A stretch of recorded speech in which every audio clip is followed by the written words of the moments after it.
ചേച്ചി, ഇത് ടീച്ചർ തന്നതാ. ഭക്ഷണ വസ്തുക്കളെ 7ആയി തരംതിരിച്ചിരിക്കുന്നു. 1 ഇലക്കറികൾ, മത്തങ്ങ, കാരറ്റ് തുടങ്ങിയവ. 2 തക്കാളി, നാരങ്ങ തുടങ്ങിയവ. 3 പഴങ്ങൾ, പച്ചക്കറികൾ. 4 മുട്ട, മത്സ്യം. എന്തോന്നായത്? പോഷകാഹാരത്തിന്റെ ലിസ്റ്റാ. പഴവർഗ്ഗങ്ങൾ നല്ലോണം കഴിക്കണമെന്ന് ടീച്ചർ പറഞ്ഞു. ആഹാ, എന്നാ ടീച്ചറിനോട് തന്നെ വാങ്ങിച്ചു തരാൻ പറ. പോടി അമ്മ, ഞാൻ പോകുന്നു.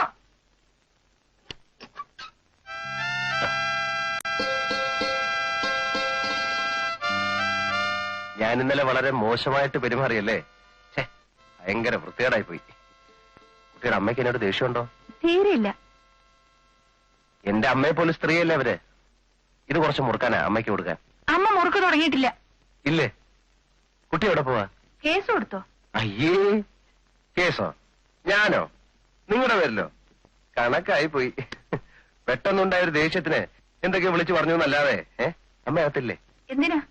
വെറുതെ കാര്യങ്ങളൊക്കെ പറഞ്ഞിരിക്കാൻ. വേണ്ട, ഇന്നലത്തെ നിങ്ങളുടെ സംസാരം തന്നെ അമ്മ ആയുഷ്കാലം മുഴുവനും ഓർമ്മിക്കും. കുട്ടിക്ക് എന്നോടുള്ള പിണക്കം തീർന്നില്ലല്ലേ? അതിന് നമ്മൾ തമ്മിൽ ഇണങ്ങിയിട്ടില്ലല്ലോ. ആ, അനിയത്തിയായിരിക്കും. ടിങ്കിടി. എനിക്ക് ഓഫീസിൽ പോണം. വയ്ക്കുള്ളൂ, ഞാൻ അമ്മയായിട്ട് വല്ല തമാശയൊക്കെ പറഞ്ഞിരിക്കാം. ആളുകളെ ഉപദ്രവിക്കാൻ തന്നെയാണ് തീരുമാനം അല്ലേ? ഇവിടുത്തെ കാര്യങ്ങളൊക്കെ അന്വേഷിക്കുന്നത് ഞാനാണ്, അമ്മയല്ല. എന്താ? ഉമ്മർക്ക് ഇയാള് പിന്നെ ശല്യപ്പെടുത്താൻ തന്നെ പുറപ്പാട്. എനിക്ക് പോണം. ഉമ്മർക്കൊന്ന് പറഞ്ഞ് മനസ്സിലാക്കി കൊടുക്ക്. ധൈര്യമായിട്ട് പോ.